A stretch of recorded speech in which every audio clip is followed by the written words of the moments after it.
नमस्कार दोस्तों, स्वागत है आपका एक बार फिर मेरी YouTube channel as education classes में। दोस्तों आज हम लेकर आए हैं पर्यावरण पेडागोजी के महत्वपूर्ण प्रश्न पार्ट 4। इससे पहले दोस्तों हम पर्यावरण पेडागोजी के महत्वपूर्ण प्रश्नों के पार्ट 3 तक अपलोड कर चुके हैं, जिन्हें आप चैनल को सब्सक्राइब करके वीडियोज की प्ले लिस्ट में जाकर के देख सकते हैं। चलिए दोस्तों, ज़्यादा समय न लेते हुए वीडियो स्टार्ट करते हैं। इसका पहला क्वेश्चन है आज का,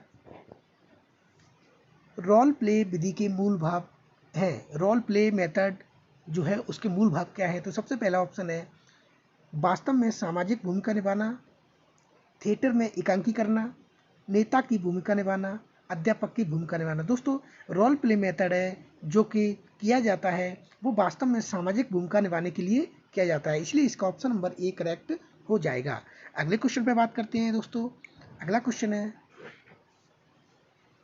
पर्यावरण शिक्षा का मुख्य उद्देश्य क्या है? पर्यावरण शिक्षा का मुख्य उद्देश्य क्या है? तो सबसे पहला ऑप्शन है औद्योगिकीकरण की प्रक्रिया को बंद करना, शुद्ध पेयजल की आपूर्ति करना, खाद्य पदार्थों के उत्पादन पर जोर, प्राकृतिक संसाधनों को नष्ट होने से बचाना। तो दोस्तों पर्यावरण शिक्षा का जो मुख्य उद्देश्य है वो है प्राकृतिक संसाधनों को नष्ट होने से बचाना, उनके बारे में जानकारी एकत्रित करना तथा उनके संरक्षण पर जोर देना, इसलिए इसका ऑप्शन नंबर डी करेक्ट होगा। अगले क्वेश्चन पर बात करते हैं। अगला क्वेश्चन है क्वेश्चन नंबर 3, छात्रों में मानचित्र पढ़ने से जो व्यवहारगत परिवर्तन होता है वह निम्नलिखित में से किस उद्देश्य से संबंधित है?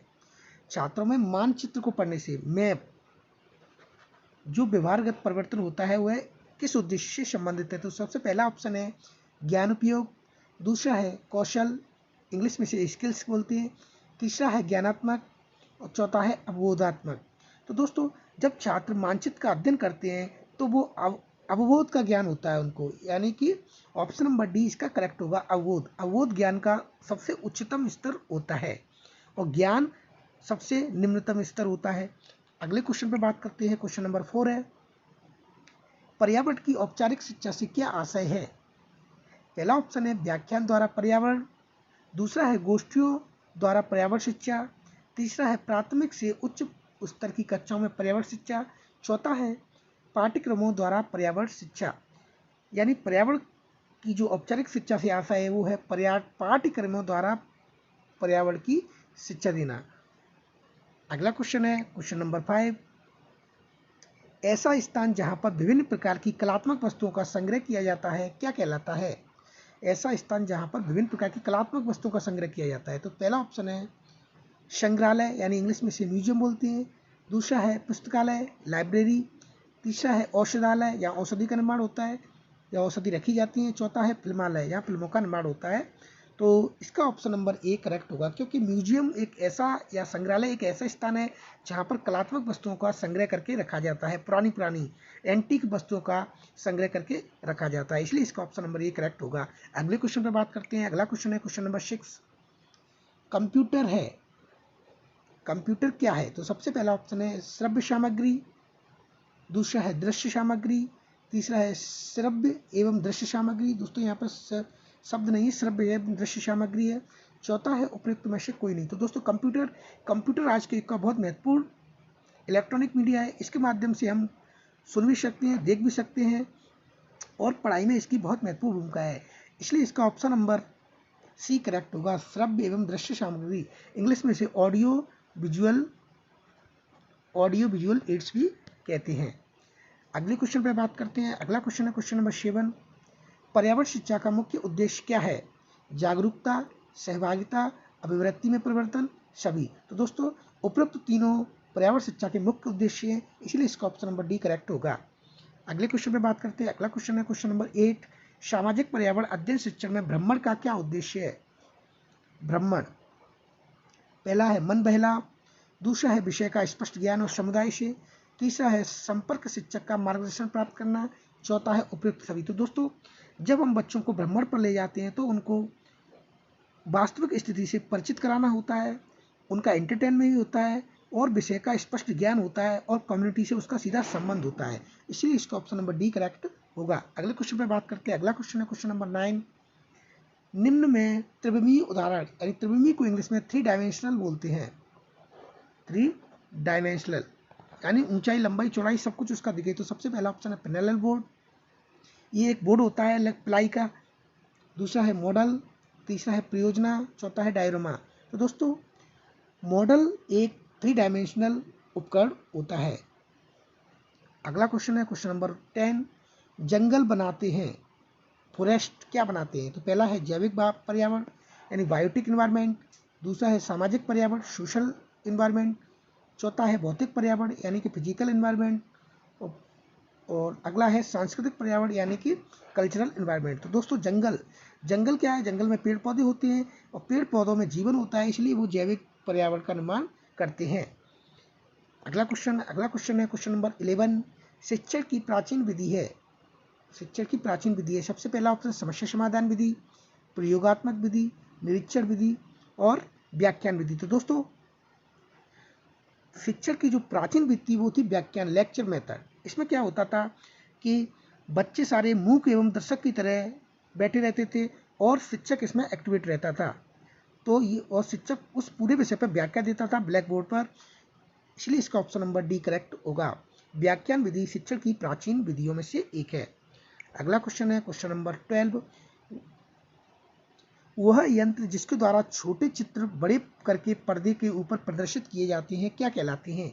छोटे चित्रों को जब हम बड़ा करके पर्दे के ऊपर प्रदर्शित करते हैं तो क्या कहलाता है? सबसे पहला है magic lantern, flash card, Linguaphone, television. दोस्तों मैजिक लैंटर्न एक ऐसा उपकरण होता है जिसके द्वारा छोटे चित्रों को हम बड़ा करके बड़े पर्दे पर देख सकते हैं आसानी से, जिसे हम इंग्लिश में बोलते हैं जूम करके।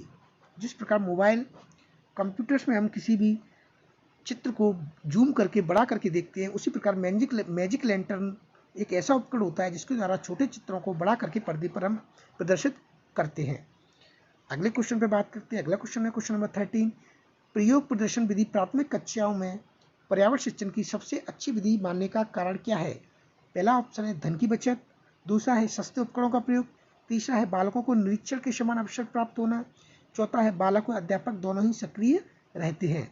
तो दोस्तों प्रयोग प्रदर्शन विधि में क्या होता है कि बालक और अध्यापक दोनों ही प्रयोग को करते हैं और दोनों ही सक्रिय रहते हैं, इसलिए इसका ऑप्शन नंबर डी करेक्ट होगा।